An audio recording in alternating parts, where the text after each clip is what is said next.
Join me as I dive deep into the tense situation in Europe and try to figure out if we're really on the brink of war.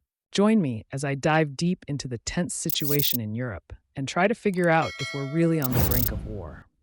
In recent weeks, we've seen a flurry of provocative moves and countermoves across Europe, leaving many of us wondering if the continent is headed for another major conflict. From militarized borders to economic sanctions, it's clear that tensions are running high. There are several key factors at play, contributing to the current state of unease in Europe. One major concern is the ongoing rivalry between NATO and Russia, with both sides engaging in a series of military buildups and exercises along their shared borders. This has led to a surge in military spending across the continent as countries scramble to bolster their defenses. Furthermore, economic sanctions have become a major point of contention, particularly between the US and Russia. These sanctions have had a significant impact on trade and investment, leading to concerns about economic instability and even recession. And let's not forget the ongoing migrant crisis, which has sparked bitter debates over national sovereignty and border control. With all these factors in play, it's no wonder that many are starting to wonder if we're headed for another major conflict in Europe. But to truly understand the situation, we need to take a step back and look at the historical context of these tensions. The reality is that many of the dynamics driving the current situation have been building for decades, even centuries.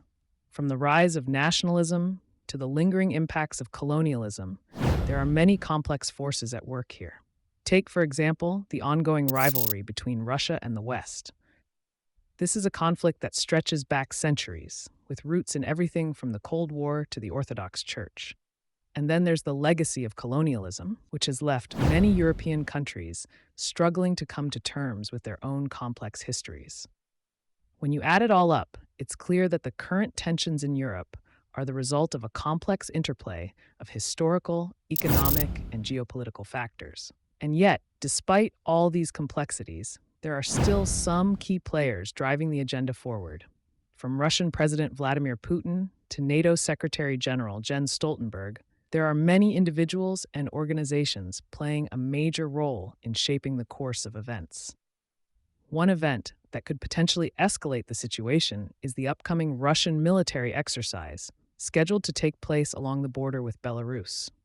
This exercise has already sparked concerns among NATO member states, who see it as a provocative move designed to intimidate and destabilize the region. The reality is that the situation in Europe is incredibly delicate right now, and it wouldn't take much to spark a wider conflict. With tensions running high and mistrust rampant, it's clear that the next few weeks and months will be crucial in determining the course of events. And yet, despite all the uncertainty, there's one thing that's clear. The stakes are higher than ever, and the implications of a wider conflict would be devastating, not just for Europe, but for the world as a whole. So, what do you think? Do you believe Europe is on the brink of war?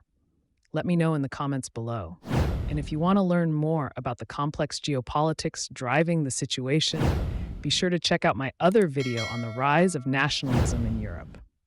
Thanks for watching, and I'll see you in the next video.